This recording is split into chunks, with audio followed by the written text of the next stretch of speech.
The 7 seconds that changed everything. Jasmine Crockett versus Melania Trump. Picture this. A grand ballroom in downtown Dallas. Crystal chandeliers, designer gowns, the smell of old money and fresh roses. It's supposed to be just another high-end Republican fundraiser. But in 7 seconds, everything changes. 1 hot mic, 2 powerful women, and a comeback so clean, so devastating, that would spark a national conversation about power, privilege, and who gets to speak truth in America. This is a story of how Congresswoman Jasmine Crockett didn't just silence a room. She made the entire country pause and listen. The setup. It's a Thursday evening in May. The Omni Hotel ballroom has never looked more polished. We're talking about Texas oil money, megachurch pastors, state legislators, the kind of crowd that writes big checks and expects bigger respect. At the center of it all stands Melania Trump, still commanding attention not for what she says, but for what she doesn't. She's alone tonight. No Donald, dressed in a sharp white suit with gold buttons, moving to the crowd like she owns every marble tile beneath her feet. The cameras follow her every move because this isn't just a fundraiser. This is image management. Then the buzz shifts. Heads turn toward the side doors. Congresswoman Jasmine Crockett has just walked in. The contrast is impossible to ignore. Jasmine's wearing a burnt orange power suit with intricate embroidery, a proud nod to her Texas roots. Her heels click loud and unapologetic on the marble floor. She's not trying to blend in, and she's definitely not apologizing for it. Some people clap. Others just stare. One woman in pearls whispers something that makes her husband smirk. Jasmine notices, but she doesn't flinch. She never does. The moment that started it all. Here's where it gets interesting. While Jasmine's making her way through the crowd, Melania's backstage getting prepped for her pre-event remarks. A donor compliments her crisp white outfit. Then someone, maybe a board member, points out Crockett's colorful choice. Melania doesn't laugh. She tilts her head slightly, smiles just enough, and says, "Clear as crystal." Some people dress for the cameras, not the country. Boom. The comment lands like a stone in still water. But here's the thing. Someone nearby still has their mic feed hot. 2 young AV techs in the control room freeze when they hear it. They're not the only ones. Another backup mic catches the same thing. Within minutes, the audio is clipped, shared, and whispered to the back of the ballroom like wildfire.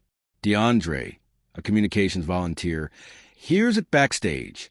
His hands are shaking as he texts Jasmine's aide Alicia, "Yo, you need to hear this right now." The calm before the storm. In the green room, Jasmine sitting with her heels off, flipping through speech notes and eating almonds from a Ziploc bag. Just another day at the office. Until Alicia walks in with her phone. "Hey, Jazz, just listen." Jasmine leans in, listens once, then again. Her brow furrows slightly, but her expression stays calm. She leans back and exhales through her nose. "Well," she says, "isn't that something?" Alicia's waiting for instructions. Should they prep a response? Adjust the opening lines? But Jasmine shakes her head slowly. "Nah, I got it." She stands up, slips her heels back on, glances in the mirror once. "I ain't going to get loud," she says, "but I am going to be clear." Meanwhile, the ballroom is buzzing. A journalist near the front has already heard the clip. He whispers it to his colleague, who texts it to a producer in Los Angeles. The dominoes are falling in real time. The stage is set. The MC, a local businessman known more for his cattle than his charisma, wraps up his introduction. And now, please welcome to the stage Congresswoman Jasmine Crockett. Applause ripples through the room, some enthusiastic, some polite, some barely there at all. Jasmine emerges from the side curtain like she owns the carpet beneath her feet. The orange suit catches the stage lights perfectly, vibrant without being loud, assertive without shouting. She doesn't look rattled. She looks ready. The podium mic is live. Jasmine doesn't glance at her notes right away. Instead, she scans the room, then smiles. Not sweetly, not bitterly, just enough to let everyone know she sees everything. "Before we talk policy," she begins, "I just want to say this." The room goes dead quiet. Phones freeze mid-text. Even the wait staff stops moving. And then Jasmine delivers the line that will be quoted, tweeted, and talked about for months. When you've never had to fight for anything, it's easy to think style is louder than substance. The silence that spoke volumes. The pause that follows isn't awkward. It's electric. You could hear a pin drop in that ballroom. 3 tables back, a lobbyist leans toward his wife. Did she really just say that to Melania? His wife shrugs. She said it near Melania. That's even worse. At the front of the room, Melania remains stone-faced. No smile, no frown. Just that same unreadable expression she wears when she doesn't want to give anyone the satisfaction of seeing her react. But something behind her eyes has shifted. She's not used to being addressed directly, and certainly not like this. Jasmine doesn't stop there. She walks the crowd through her agenda without missing a beat. Small businesses, healthcare deserts, broadband gaps. She never returns to Melania, not even with a glance. But the crowd is still sitting with what she said. The internet explodes. By the time Jasmine hits her second policy point, social media is already on fire. A junior producer from the local Fox affiliate has been streaming to his private Instagram, but the moment Jasmine delivers that line, his DMs explode. Someone clips the soundbite and tweets it.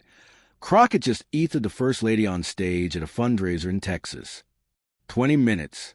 That's all it takes for the tweet to go viral. Cable networks pick up the clip within the hour. MSNBC runs with Sheeran reading Congresswoman Crockett delivers quiet storm at Dallas fundraiser. CNN frames it as a generational clash between 2 women representing vastly different kinds of power. On TikTok, users are editing the soundbite over slow-motion clips of Jasmine walking on stage, set to everything from Kendrick Lamar to Nina Simone. The aftermath. Jasmine walks off stage and straight into Alicia's arms. Alicia grins, handing her a bottle of water. They're going to talk about this one all year. Jasmine cracks a soft smile. Let them. I meant every word. But not everyone is celebrating. Conservative commentators jump into the fray, calling Jasmine disrespectful, divisive, and performative. They try to soften Melania's original quote, framing it as a general remark about political fashion. But the audio is clear and context doesn't do any favors. Here's what's remarkable. Jasmine doesn't release a statement. She doesn't tweet. She doesn't do a victory lap. That silence says something too. She'd said what she said. That was the statement. The ripple effect. By sunrise, Jasmine Crockett is the #1 trending topic on Twitter in the U.S. By 8:15 a.m., it's trending globally. But what keeps people talking isn't just a comeback. It's how she delivered it. Calm, steady, not smug, just right on time. At a coffee shop in Tulsa, a group of black women are already dissecting it. Girl, one says, she said it clean.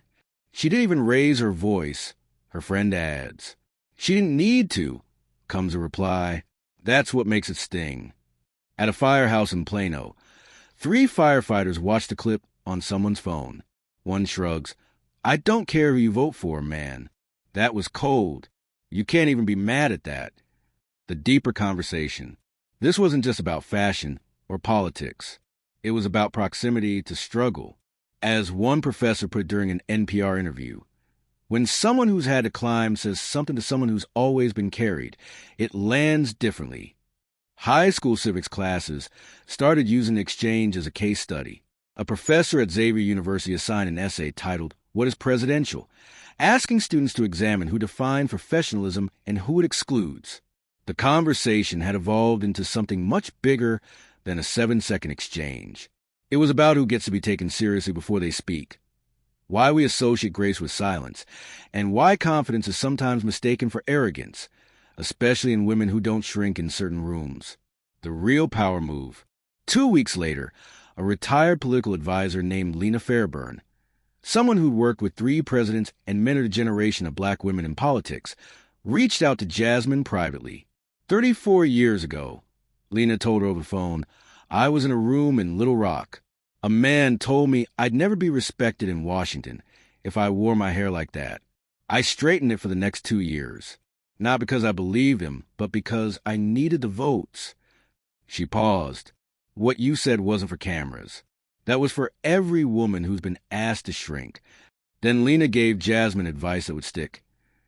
You don't owe people softness when they offer you judgment, but always speak like someone's listening who needs the courage to speak next. The legacy. Months later, the noise had died down, but the impact hadn't. In Baltimore, a college student used Jasmine's quote as the opening line of her commencement speech and credited it with giving her the courage to wear traditional Kent cloth from her Ghanaian grandmother. In El Paso, a radio host opened his Monday segment talking about how we've told women, especially black women, that they had to look a certain way to be heard. But maybe it's time we listen first and judge later. The clip became training material for workplace bias seminars, not because it offered solutions, but because it revealed the problem so clearly. The truth about power. Here's what made Jasmine's moment different. She wasn't trying to go viral. She wasn't aiming for attention. She was aiming for truth. And somehow, that reached farther than any calculated performance ever could. In an era when everyone's trying to create the perfect comeback, Jasmine did something radical. She didn't pretend. She didn't dress up her truth or apologize for it afterward. She let the moment breathe and trusted people would feel the difference between flash and foundation. And they did. Jasmine kept her focus where it had always been. Her district, her work, her purpose. At town halls, when people brought up the gala, she'd just smile and say, "Let's stay on topic. The folks here showed up for policy, not pageantry." The real lesson. Power doesn't always shout. Sometimes it speaks in one sentence, measured, clear, and perfectly timed. Jasmine Crockett reminded the country of that truth without needing to dress it up or explain it afterward. She didn't beg to be understood. She didn't follow up with a PR tour. She trusted that people would recognize authentic leadership when they saw it. There's a reason that line stuck. When you've never had to fight for anything, it's easy to think style is louder than substance. It wasn't crafted for applause. It was crafted from experience, from years of being expected to carry credentials, patience, and elegance just to earn a baseline of respect. In a better world, that wouldn't be necessary. But in this one, words like Jasmine's plant seeds. Seeds that grow into conversations. Conversations that grow into understanding. And understanding that eventually reshapes how we see each other. That's how change really begins. Not with the loudest voice in a room, but with the one that cuts through the noise without even trying to compete. So remember, you don't need a title to be respected. You don't need the right accent, the right dress, or the right room. You just need to stand on something that can't be shaken. That's what Jasmine did. And that's why people are still listening. 7 seconds. 1 microphone. 2 women. And a moment that reminded America what real power sounds like when it speaks.